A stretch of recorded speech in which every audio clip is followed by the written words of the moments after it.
বহু দূরের এক অঞ্চলে একটা প্রত্যন্ত শহর ছিল, যা কেবল এর বাসিন্দাদের পরিশ্রমের জোরেই গড়ে উঠেছিল।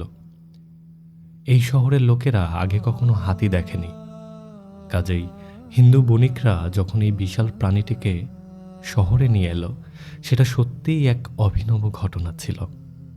হাতিটি ছিল অনেক মূল্যবান, তাই হিন্দু মালিকেরা তাকে রাতের মরুভূমির ঠান্ডা থেকে বাঁচানোর জন্য বাড়ির ভেতরেই রাখতে চাইল। ফলে এই রাজকীয় প্রাণীটিকে নগরের বাসিন্দাদের সবচেয়ে বড় দালানের ভেতরেই রাখা হয়েছিল। নগরবাসী জানতে পারল এই বিরাট পশুটির মালিকেরা তাকে প্রতিটি শহরে প্রদর্শনীর আয়োজন করবে। একথা জেনে তারা সন্ধ্যাতেই হাতিটিকে দেখার জন্য জোর করতে লাগলো। কিন্তু মালিকপক্ষ জানালো যে অন্ধকারে হাতি ঠিকমতো দেখা যাবে না। তবুও নগরবাসী অন্ধকারকে পাত্তাই তো দিল না, বরং অতিরিক্ত অর্থ দিতেও রাজি। জোর করে বলল তারা পরের দিন সকাল পর্যন্ত অপেক্ষা করতে পারবে না, রাতেই প্রাণীটিকে দেখতে চায়। অবশেষে মালিকেরা নরম হয়ে লোকদের আস্তাবলে ঢুকতে দিল, কিন্তু নিয়ম করে দিল তাদের এক এক করে ভিতরে যেতে হবে, কারণ দালানের বেশিরভাগ জায়গাটাই হাতিটি দখল করে রেখেছে। প্রথম দর্শক সতর্কতার সাথে ভিতরে ঢুকে হাতির সুরে হাত বুলিয়ে অনুভব করল এই প্রাণীটি চোঙ্গার মতো। সে বাইরে এসে ঘোষণা করল। দ্বিতীয় ব্যক্তি ভিতরে ঢুকে হাতির কানে 2 হাত দিয়ে হাতড়াতে লাগল।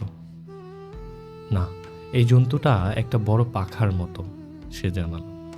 তৃতীয় কৌতূহলী ব্যক্তি হাঁটতে হাঁটতে হাতির শক্ত ও বলিষ্ঠ পায়ে হাতের তালু চেপে ধরল।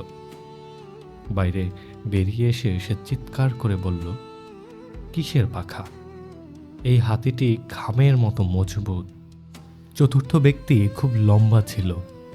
সে ঘরে ঢুকে হাতির পিঠে হাত বুলাতে শুরু করল।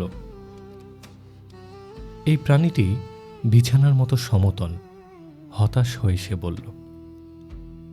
একের পর এক যত মানুষই অন্ধকার ঘরটাতে ঢুকতে লাগলো, প্রত্যেকে নিজের মতো করে নতুন নতুন ধারণা নিয়ে বেরিয়ে আসতে শুরু করলো। তাদের মধ্যে কেউই আসলে হাতিটি দেখতে কেমন তা বুঝতে পারেনি, কারণ তারা ছিল অন্ধকারে।